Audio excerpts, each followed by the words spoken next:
या देवी सर्वभूतेषु मां शक्तिरूपेण संस्थिता नमस्तस्यै नमस्तस्यै नमस्तस्यै नमो नमः। ओम नमः शिवाय। माता त्रिपुर सुंदरी, तुम भक्तजनों की मनोवांछा पूर्ण करने वाली कल्पलता हो। माँ, ये पादुका आदर पूर्वक तुम्हारे श्री चरणों में समर्पित है। इसे ग्रहण करो। यह उत्तम चंदन और कुमकुम से मिली हुई लाल जल की धारा से धोई गई है। भांति भांति की बहुमूल्य मणियों और मूंगों से इसका निर्माण हुआ है और बहुत सी देवांगनाओं ने अपने कर कमलों द्वारा भक्ति पूर्वक इसे सब ओर से धो पहुँचकर स्वच्छ बना दिया है। माँ, देवताओं ने तुम्हारी बैठने के लिए यह दिव्य सिंहासन लाकर रख दिया है। इस पर विराजो। यह वह सिंहासन है जिसकी देवराज इंद्र आदि भी पूजा करते हैं। अपनी कांति से दमकते हुए राशि राशि सुवर्ण से इसका निर्माण किया गया है। यह अपनी मनोहर प्रभा से सदा प्रकाशमान रहता है। इसके सिवा यह चंपा और केतकी की सुगंध से पूर्ण अत्यंत निर्मल तेल और सुगंध युक्त उपटन है, जिसे दिव्य युवतियां आदर पूर्वक तुम्हारी सेवा में प्रस्तुत कर रही हैं। कृपया इसे स्वीकार करो। देवी, इसके बाद यह विशुद्ध आंवले का फल ग्रहण करो। शिव प्रिय त्रिपुर सुंदरी, इस आंवले में प्राय जितने भी सुगंधित पदार्थ हैं वे सभी डाले गए हैं। इससे ये परम सुगंधित हो गया है। अतः इसको लगाकर बालों को कंघी से झाड़ लो और गंगा जी की पवित्र धारा में नहाओ। तदंतर यह दिव्य गंध सेवा में प्रस्तुत है। ये तुम्हारे आनंद की वृद्धि करने वाला हो।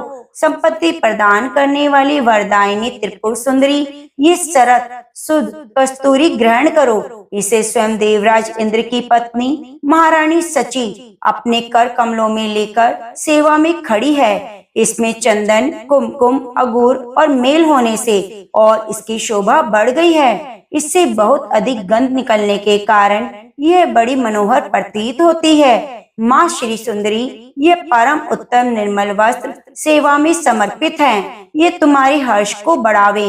माता, इसे गंधर्व, देवता और किन्नरों की प्रेयसी सुंदरियां अपने फैलाए हुए कर कमलों में धारण किए खड़ी हैं। ये केसर में रंगा हुआ पीतांबर है। इसमें परम प्रकाशमान सूर्य मंडल की शोभामयी दिव्य कांति निकल रही है, जिसके कारण ये बहुत ही सुशोभित हो रहा है। तुम्हारे दोनों कानों में सोने के बने हुए कुंडल झिलमिलाते रहें। कर कमल की एक अंगुली में अंगूठी शोभा पावे। कटी भाग में नितंबों पर करधनी सुहाए। दोनों चरणों में मंजिर मुखरित होता रहे। वक्ष तल में हार सुशोभित हो। दोनों कलाइयों में कंकन खनखनाते रहें। तुम्हारे मस्तक पर रखा हुआ दिव्य मुकुट प्रतिदिन आनंद प्रदान करे। यह सब आभूषण प्रशंसा के योग्य हैं। धन देने वाली शिवप्रिया पार्वती, तुम गले में बहुत सी चमकीली सुंदर हंसली पहन लो। ललाट के मध्य भाग में सौंदर्य की मुद्रा धारण करने वाली सिंदूर की बेंदी लगाओ। अत्यंत सुंदर पद्म पत्र की शोभा को तिरस्कृत करने वाले नेत्रों में ये काजल भी लगा लो। यह काजल दिव्य औषधियों से तैयार किया गया है। पापों का नाश करने वाली संपत्ति दायिनी त्रिपुर सुंदरी, अपने मुख की शोभा निहारने के लिए यह दर्पण ग्रहण करो। इसे साक्षात रति रानी अपने कर कमलों में लेकर सेवा में उपस्थित है। इस दर्पण के चारों ओर मूंगे जड़े हैं।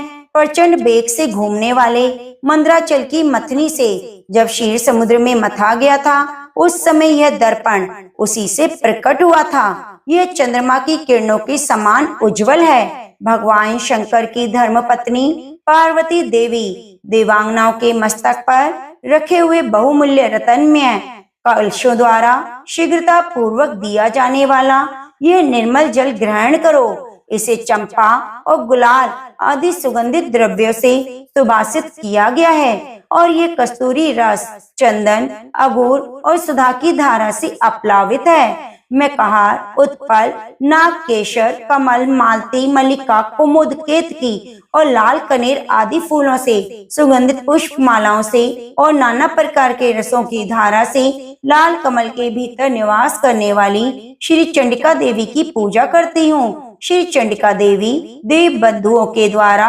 तैयार किया हुआ ये दिव्य धूप तुम्हारी प्रसन्नता बढ़ाने वाला हो। यह धूप रत्नमय पात्र में जो सुगंध का निवास स्थान है रखा हुआ है, यह तुम्हें संतोष प्रदान करे। इसमें जटामांसी, गुगुल, चंदन, अगोर, चूर्ण, कपूर, शिलाजीत, मधु, कुमकुम और घी मिलाकर उत्तम रीति से बनाया गया है। देवी त्रिपुर सुंदरी तुम्हारी प्रसन्नता के लिए यह दीप प्रकाशित हो रहा है। यह घी से जलता है। इसकी दिघट में सुंदर रतन का डंडा लगा है। इसे देवांगनाओं ने बनाया है। यह दीपक सुवर्ण के पात्र में जलाया गया है। इसमें कपूर के साथ बत्ती रखी है। ये भारी से भारी अंधकार का भी नाश करने वाला है। श्री चंडिका देवी देव बधुओं ने तुम्हारी प्रसन्नता के लिए ये दिव्य नैवेद्य तैयार किया है। इसमें अघनी के चावल का स्वच्छ भात है जो बहुत ही रुचिकर और चमेली की सुगंध से भासित है। साथ ही हींग, मिर्च, जीरा आदि सुगंधित द्रव्यों से छौंक बघार कर बनाए हुए नाना प्रकार के व्यंजन हैं। इसमें भांति भांति के पकवान, खीर, मधु, दही और घी का भी मेल है। सुंदर रतन में पात्र में सजाकर रखा हुआ यह दिव्य तांबुल अपने मुख में ग्रहण करो। लवंग की कली चुभोकर इसके बीड़े लगाए गए हैं, अतः बहुत ही सुंदर जान पड़ते हैं। इसमें बहुत से पान के पत्तों का उपयोग किया गया है। इन सब बीड़ों में कोमल, जावित्री, कपूर, सुपारी पड़े हैं। यह तांबुल सुधा के माधुर्य से परिपूर्ण है। माँ त्रिपुर सुंदरी, माता पार्वती तुम्हारे समान यह विशाल और दिव्य छत्र प्रकट हुआ है। इसे ग्रहण करो। यह शरत काल के चंद्रमा की चटकीली चांदनी के समान सुंदर है। इसमें लगे हुए सुंदर मोतियों की झालर ऐसे जान पड़ती है मानो देव नदी गंगा का स्तोत्र ऊपर से नीचे गिर रहा हो। यह छत्र सुवर्णमय दंड के कारण बहुत शोभा पा रहा है। माँ सुंदरी, स्त्रियों के हाथों से निरंतर डुलाया जाने वाला ये श्वेत चंवर जो चंद्रमा और कुंद के समान उज्जवल और पसीने के कष्ट को दूर करने वाला है, तुम्हारे हर्ष को बढ़ावे। इसके सिवा महर्षि अगस्त्य, वशिष्ठ, नारद, शुक, व्यास और वाल्मीकि मुनि अपने अपने चित्त में जो वेद मंत्रों का उच्चारण विचार करते हैं, उनकी वह मना संकल्पित वेद ध्वनि तुम्हारे आनंद की वृद्धि करे। स्वर्ग के आंगन में वेणु, मृदंग, शंख और भेरी की मधुर ध्वनि के साथ जो संगीत होता है, जिसमें अनेक प्रकार के कोलाहल शब्द व्याप्त रहते हैं, वे विद्याधरी द्वारा प्रदर्शित नृत्य कला तुम्हारी सुख की वृद्धि करे। देवी, तुम्हारे भक्ति रस से भावित इस पद्म स्तोत्र में यदि कहीं से कुछ भी भक्ति का लेश मिले तो उसी से प्रसन्न हो जाओ। माँ, तुम्हारी भक्ति के लिए चित्त में जो आकुलता है वही एकमात्र जीवन का फल है। ये कोटि कोटि जन्म धारण करने पर भी इस संसार में तुम्हारी कृपा के बिना सुलभ नहीं होता। इस उपचार कल्पित 16 पद्मों से जो परा भगवती देवी त्रिपुर सुंदरी का स्तवन करता है, वे उन उपचारों के समर्पण का फल प्राप्त करता है। प्रिय भक्तजनों, आज शारदीय नवरात्रि के शुक्ल पक्ष की षष्ठी तिथि है और आज का दिन धन वैभव देने वाली ब्रिज मंडल की अधिष्ठात्री माता कात्यायनी को समर्पित है। जब पृथ्वी पर असुरों का उत्पात बढ़ गया था, तब ऋषि मुनियों समस्त प्राणियों को दुष्ट असुरों के अत्याचार से मुक्ति दिलाने के लिए माँ आदिशक्ति कात्यायनी स्वरूप में प्रकट हुई थी। कत नामक एक प्रसिद्ध महर्षि थे। उनके पुत्र का नाम कात्यायनी। कात्य ऋषि के गोत्र में अति प्रसिद्ध महर्षि कात्यायन का जन्म हुआ। महर्षि कात्यायन माता जगदम्बा के परम भक्त थे। महर्षि कात्यायन की प्रबल इच्छा थी कि माँ भगवती उनके घर पुत्री के रूप में जन्म ले। माँ जगदम्बा की उपासना करते हुए उन्होंने बहुत वर्षों तक बड़ी कठोर तपस्या की। माँ भगवती ने उनकी तपस्या से प्रसन्न होकर महर्षि कात्यायन के घर में जन्म लिया। अश्विन कृष्ण चतुर्थी को यह महर्षि कात्यायन की पुत्री के रूप में उत्पन्न हुई। जन्म के उपरांत कात्यायन ऋषि ने माता आदि शक्ति की विधिवत पूजा का आयोजन किया। शुक्ल सप्तमी, अष्टमी और नवमी तक 3 दिन इन्होंने कात्यायन ऋषि की पूजा ग्रहण करके दशमी को महिषासुर का वध कर दिया था। महिषासुर का वध के बाद समस्त देव मानव लोकों में माँ दुर्गा की जय जयकार होने लगी। कात्यायन ऋषि की पुत्री होने के कारण यह जगदम्बा माता कात्यायनी के नाम से विख्यात हुई।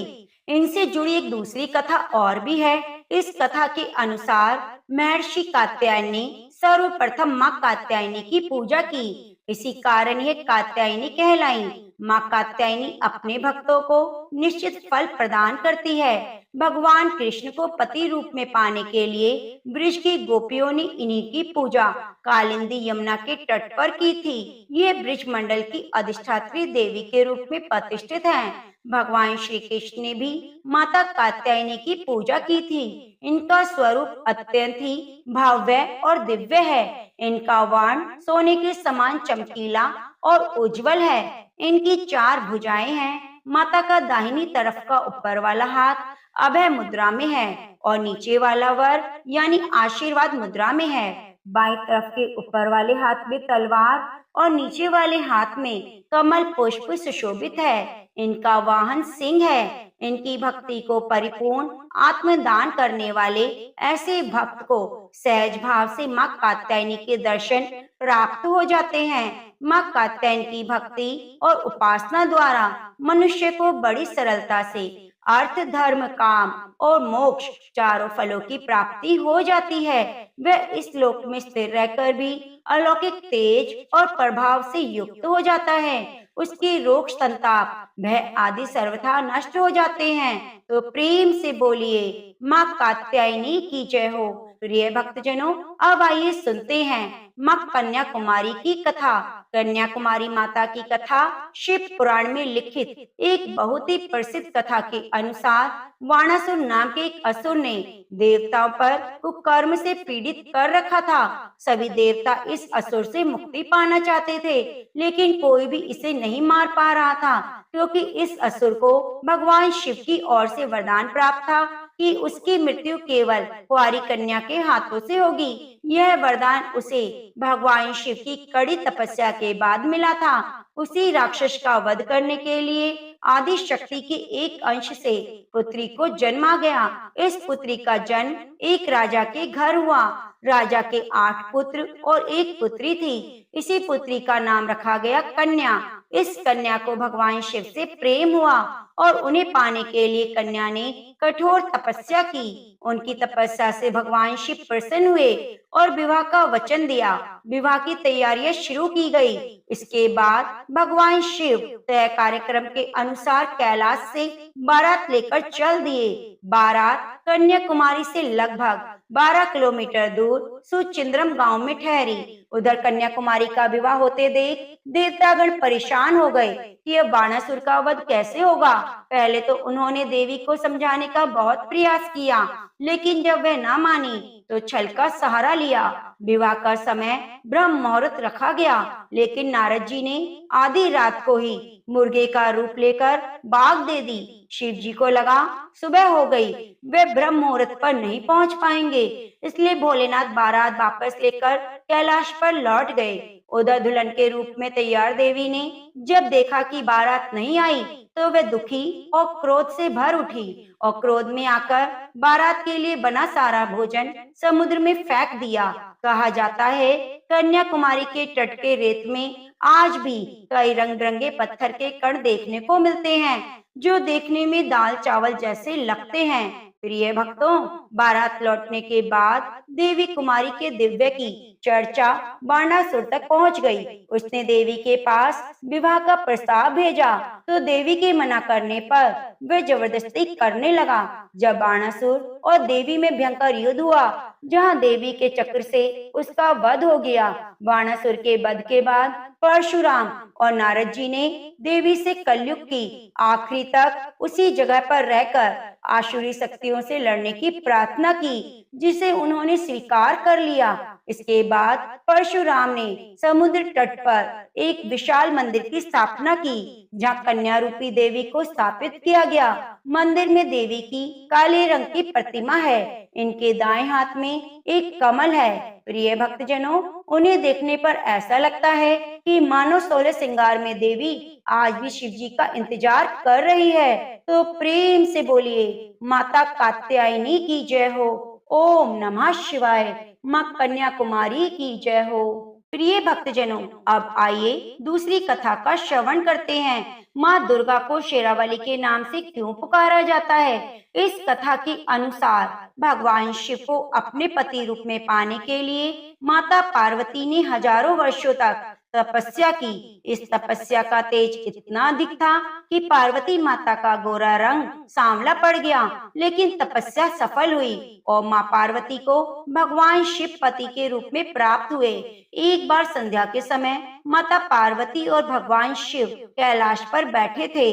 तभी हंसी हंसी में माता पार्वती को शिव जी ने काली कहकर पुकारा, लेकिन पार्वती जी को यह बिल्कुल अच्छा न लगा और उन्होंने तुरंत कैलाश छोड़ दिया। वे वन में तपस्या करने चली गई, जिससे उनके गोरा रंग वापस मिल जाए। तब वे वन में तपस्या कर रही थी, तब एक शेर वहां आ गया जो उन्हें खाना चाहता था, लेकिन माता की तपस्या को शेर चुपचाप बैठकर देखता रहा। माता रानी ने वर्षों तक तपस्या की। उनकी तपस्या समाप्त होने पर शेर वहीं बैठा रहा। माता रानी की तपस्या को समाप्त करने के लिए शिव जी उनके पास आए। उन्होंने माता को गोरा होने का आशीर्वाद दिया। वरदान पाने के बाद माता पार्वती स्नान के लिए गई। जब वे स्नान करने गई तो उनके शरीर से एक काले रंग की देवी निकली। इसके निकलते ही माता गोरी हो गई और काली देवी का नाम कौशिकी पड़ गया। फिर माता पार्वती का रंग गोरा हो गया। इससे माता रानी को एक और नाम मिला, जिसे गौरी नाम से जाना जाता है। अब देखिए, जब माता पार्वती स्नान करके बाहर आई तो अपने तप स्थान पर एक शेर को बैठा हुआ पाया। तब उन्हें बाद में ज्ञात हुआ कि वह उनका भक्षण करने आया था, लेकिन उसने उनको ग्रास नहीं बनाया। इतने वर्षों तक तपस्या करता रहा और वह उनके पास बैठा रहा और उनके तप में सम्मिलित रहा। प्रसन्न होकर वर्षों की तपस्या में साथ देने वाले शेर को उन्होंने अपना वाहन बना लिया और तभी से माता दुर्गा का वाहन शेर है और उन्हें शेरावाली के नाम से जाना जाता है। तो प्रेम से बोलिए माँ शेरों वाली की जय हो। तो प्रेम से बोलिए माँ त्रिपुर सुंदरी की जय हो, माँ दुर्गा की जय हो। सर्व मंगल मांगल्ये शिवे सर्वार्थ साधिके शरण्ये त्र्यंबके गौरी नारायणी नमोस्तुते। प्रिय भक्तजनों, हमें कथा को सुनने के बाद, माता रानी की पूजा को करने के बाद क्षमा प्रार्थना जरूर करनी चाहिए। तो आज मैं आपको सुनाने जा रही हूँ देवी की क्षमा प्रार्थना स्तोत्र हिंदी अनुवाद में। माँ, मैं मंत्र नहीं जानती न यंत्र, अहो मुझे स्तुति का भी ज्ञान नहीं है। मैं आह्वान का पता है न ध्यान का, स्तोत्र और कथा की भी जानकारी नहीं है। न तो तुम्हारी मुद्राएं जानती हूँ, ना मुझे व्याकुल होकर विलाप करना ही आता है। परंतु एक बात जानती हूँ, केवल तुम्हारा अनुसरण, तुम्हारे पीछे चलना, जो कि सब कलेशों को, समस्त दुख विपत्तियों को हर लेने वाला है, सबका उद्धार करने वाली कल्याणमयी माता। मैं पूजा की विधि नहीं जानती, मेरे पास धन का अभाव है, मैं स्वभाव से भी आलसी हूँ और मुझसे ठीक ठीक पूजा का संपादन भी नहीं हो सकता। इन सब कारणों से तुम्हारे चरणों की सेवा में जो त्रुटि हो गई है उसे क्षमा करना, क्योंकि कुपुत्र का होना संभव है, लेकिन माता कभी भी कुमाता नहीं होती। हे माँ, इस पृथ्वी पर तुम्हारे सीधे साधे पुत्र तो बहुत से हैं, किंतु उन सब में मैं ही अत्यंत चपल तुम्हारा बालक हूँ। मेरे जैसे चंचल कोई विरला ही होंगे। हे शिवे, मेरा जो ये त्याग हुआ है यह तुम्हारे लिए कदापि उचित नहीं है, क्योंकि संसार में कुपुत्र का होना संभव है, किंतु माता कभी कुमाता नहीं होती। हे जगदम्बे, हे माता, मैंने तुम्हारे चरणों की सेवा कभी नहीं की। हे देवी, तुम्हें अधिक धन भी समर्पित नहीं किया, तथापि मुझ जैसे अधम पर जो तुम अनुपम स्नेह करती हो, इसका कारण यही है कि संसार में कुपुत्र पैदा हो सकता है, किंतु कहीं भी माता कुमाता नहीं होती। गणेश जी को जन्म देने वाली माता, मुझे नाना प्रकार की सेवाओं में व्यग्र रहना पड़ता था, इसलिए 85 वर्ष से अधिक अवस्था बीत जाने पर मैंने देवताओं को छोड़ दिया है। अब उनकी सेवा पूजा मुझसे नहीं हो पाती, अतः उनसे कुछ भी सहायता मिलने की आशा नहीं। इस समय यदि तुम्हारी कृपा नहीं होगी तो मैं अवलंब रहित होकर किसकी शरण में जाऊंगा। माता अपर्णा, तुम्हारे मंत्र का एक अक्षर भी कान में पड़ जाए तो उसका फल यह होता है कि मूर्ख चांडाल भी मधुपाक के समान मधुर वाणी का उच्चारण करने वाला उत्तम वक्ता हो जाता है। दीन मनुष्य भी करोड़ों स्वर्ण मुद्राओं से संपन्न होकर चिरकाल तक निर्भय विहार करते रहते हैं। जब मंत्र के एक अक्षर का स्वर्ण का ऐसा फल है, तो जो लोग विधि पूर्वक जप में लगे रहते हैं, उनके जप से प्राप्त होने वाला उत्तम फल कैसा होगा, इसको कौन मनुष्य जान सकता है। हे भवानी, जो अपने अंगों में चिता की राख भपूत लपेटे रहते हैं, जिनका विषी भोजन है, जो दिगंबरधारी नग्न रहने वाले हैं, मस्तक पर जटा और कंठ में नागराज वासुकी को हार के रूप में धारण करते हैं, जिनके हाथ में कपाल शोभा पाता है, ऐसे भूतनाथ पशुपति जी भी जो एकमात्र जगदीश की पदवी धारण करते हैं, इसका क्या कारण है? यह महत्व उन्हें कैसे मिला? यह केवल तुम्हारे पानी ग्रहण की परिपाटी का फल है। तुम्हारे साथ विवाह होने से उनका महत्व बढ़ गया। मुख में चंद्रमा की शोभा धारण करने वाली माँ, मुझे मोक्ष की इच्छा नहीं, संसार के वैभव की अभिलाषा नहीं, न विज्ञान की अपेक्षा है, न सुख की आकांक्षा। अतः तुमसे मेरी यही याचना है कि मेरा जन्म मृडानी, रुद्राणी, शिव, शिव भवानी इन नामों का जप करते हुए बीते। माँ श्यामा नाना प्रकार की पूजन सामग्रियों से कभी विधि पूर्वक तुम्हारी आराधना मुझसे ना हो सकी। सदा कठोर भाव का चिंतन करने वाली मेरी वाणी ने कौन सा अपराध नहीं किया, फिर भी तुम स्वयं ही प्रयत्न करके मुझ अनाथ पर जो किंचित कृपा दृष्टि रखती हो। हे माँ, यह तुम्हारे योग्य है। तुम्हारी जैसी दयामयी माता ही मेरे जैसे कुपुत्र को भी आश्रय दे सकती है। माता दुर्गे, करुणा सिंधु महेश्वरी, मैं विपत्तियों में फंसकर आज जो तुम्हारा स्मरण करता हूँ, इसे मेरी शक्ति ना मान लेना, क्योंकि भूख प्यास से पीड़ित बालक माता का ही स्मरण करते हैं। हे जगदम्बे, मुझ पर जो तुम्हारी पूर्ण कृपा बनी हुई है, इसमें आश्चर्य की कौन सी बात है।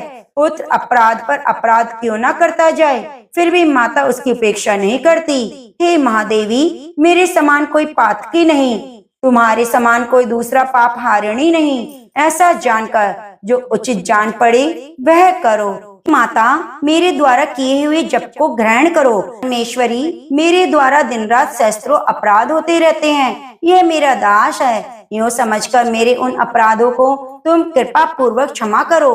परमेश्वरी, मैं आह्वान नहीं जानती, विसर्जन करना नहीं जानती, पूजा करने का ढंग भी नहीं जानती। क्षमा करो देवी सुरेश्वरी, मैंने जो मंत्रहीन, क्रियाहीन, भक्तिहीन पूजन किया है, वह सब आपकी कृपा से पूर्ण हो। सैकड़ों अपराध करके भी जो तुम्हारी शरण में जा जगदम्बा कहकर पुकारता है, उसे वह गति प्राप्त होती है जो ब्रह्मादि देवताओं के लिए भी सुलभ नहीं। हे जगदम्बिके, मैं अपराधी हूँ, किंतु तुम्हारी शरण में आई हूँ। इस समय दया का पात्र हूँ, तुम जैसा चाहो वैसा करो देवी। परमेश्वरी, अज्ञान से, भूल से, बुद्धि भ्रांत होने के कारण मैंने जो न्यूनता अधिकता कर दी है, उसे क्षमा करो। प्रसन्न हो देवी सच्चिदानंद स्वरूपा परमेश्वरी, जगन माता कामेश्वरी, तुम प्रेम पूर्वक मेरी यह पूजा स्वीकार करो। मुझ पर प्रसन्न रहो देवी सुरेश्वरी, तुम गोपनीय से भी गोपनीय वस्तु की रक्षा करने वाली हो। मेरे निवेदन किए हुए इस जप को ग्रहण करो, तुम्हारी कृपा से मुझे सिद्धि प्राप्त हो। ओम दुम दुर्गाई नमः। जय माता दी। प्रिय भक्तजनों, आप कथा को लाइक करके कमेंट बॉक्स में जय माता दी लिखना ना भूलें। या देवी सर्वभूतेषु मां शक्ति रूपेण संस्थिता, नमस्तस्यै नमस्तस्यै नमस्तस्यै नमो नमः। अथ श्री दुर्गा अष्टोत्तर शतनाम स्तोत्रम। ईश्वर उवाच शतनाम प्रवक्ष्यामि शरणे कमलाने, यस्य प्रसाद मात्रेण दुर्गा प्रीता भवेत् सती। ओम सती साध्वी भवप्रीता भवानी भवमोचिनी, आर्या दुर्गा या चाद्या त्रिनेत्रा शूलधारिणी, पिनाक धारिणी, चित्रा चंद घटा महातपा, मनोबुद्र अहंकारा, चित रूपा चिता चिति, सर्व मंत्रमयी सत्या सत्यानंद स्वरूपिणी, अनंता भाविनी भाव्या भव्या भव्या सदा गति, सांभावी देव माता तचिंता, रतन प्रिया सदा सर्व विद्या, दक्ष कन्या, दक्ष यज्ञ विनाशिनी, अपर्णानेकवर्णा च पाटला पाटलावती पटाम्बर परिधाना कमलमर्जिनी अमे विक्रमा क्रूरा सुंदरी सुरसुंदरी वन दुर्गा च मतंग मतंग मुनि पूजिता ब्रह्मई महेश्वरी चैन्द्री कौमारी वैष्णवी तथा चामुंडा चैव बाराही लक्ष्मी पुरुषाकृति विमलोत्कर्षणी ज्ञाना क्रिया नित्या च बुधिदा बहुला बहुल प्रेमा संवाहन वाहना निशुंभ शुंभ हननी महिषासुर मर्दिनी मधुकैटव हंत्रित चंडवुंड विनाशिनी सर्वासुर विनाशाचे सर्वदानव घातिनी सर्व शास्त्र में सत्य सर्वास्त्र धारिणी तथा अनेक शस्त्र हस्ताचे अनेकास्त्रस्य धारिणी कुमारी च कन्या च किशोरी युक्ति यति अप्रौढ़ा च प्रौढ़ा च वृद्ध माता बलप्रदा महोदरी मुक्तकेशी घोर रूपा महाबला अग्नि ज्वाला रौद्रमुखी काल रात्रि पार्श्वनी नारायणी भद्रकाली विष्णु माया जलोदरी शिवदूती कराली च अनंता परमेश्वरी कात्यायनी च सावित्री प्रत्यक्षा ब्रह्मवादिनी य इदं परपेट नित्यं दुर्गानां शताष्टकं न साध्यं विद्यते देवी त्रिषु लोकेषु पार्वती धनं धान्यं सुतं जायं हयं हस्तिनमेव च चतुर्वंगं तथा चान्ते लभेन मुक्ति च शाश्वतं कुमारी पूजयित्वा तु ध्यायित्वा देवी सुरेश्वरीं पूजयेत् पर्या भक्त्या पठे नाम शताष्टकं तस्य सिद्धिर्भवेत् देवी सर्वेषु राजानो दास्तां यान्ति राश्रयमप्नुयात् गौरोचनान् कुमकुमेन सिन्दूर कपूर मधुत्रेण विलिख्य यन्त्रं विधिनां विधियो भवेत् सदा धारते प्रारे भौमावास्य निशामाग्रे चन्द्रे सतभिषां गते विलिख्य प्रपठे स्तोत्रं स भवेत् सम्पदां पदम् ॐ सर्वमंगल मांगल्ये शिवे सर्वार्थ साधिके शरण्ये त्र्यंबके गौरी नारायणी नमोस्तुते। जय माता दी। ओम नमः शिवाय। शिव जी बोले, देवी सुनो, मैं उत्तम कुंजिका स्तोत्र का उपदेश करूंगा जिस मंत्र के प्रभाव से देवी का जप सफल होता है। कवच, अर्गला, कीलक, रहस्य, सूक्त, ध्यान, न्यास, यहाँ तक कि अर्चन भी आवश्यक नहीं है। केवल कुंजिका के पाठ से दुर्गा पाठ का फल प्राप्त हो जाता है। यह स्तोत्र अत्यंत गुप्त और देवों के लिए भी दुर्लभ है। हे पार्वती, इसे स्वयोनि की भांति प्रयत्न पूर्वक गुप्त रखना चाहिए। यह उत्तम कुंजिका स्तोत्र केवल पाठ के द्वारा मारण, मोहन, वशीकरण, स्तंभन, उच्चाटन आदि उद्देश्यों को सिद्ध करता है। मंत्र: ओम ऐं ह्रीं क्लीं चामुंडाय विच्चे।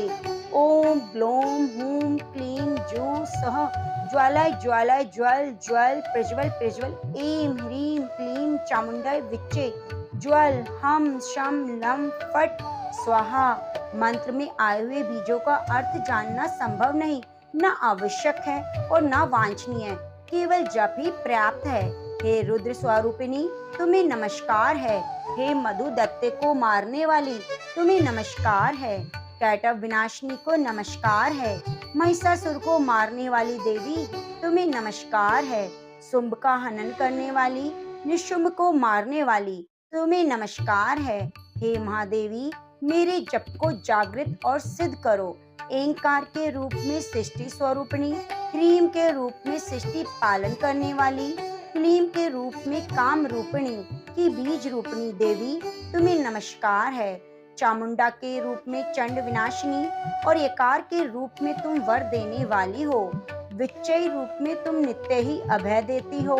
इस प्रकार ऐं ह्रीं क्लीं चामुंडाय विच्चे, तुम इस मंत्र का स्वरूप हो। धाम धीम धूम के रूप में धूर्जटी शिव की तुम पत्नी हो। बाम बीम बूम के रूप में तुम वाणी की अधीश्वरी हो।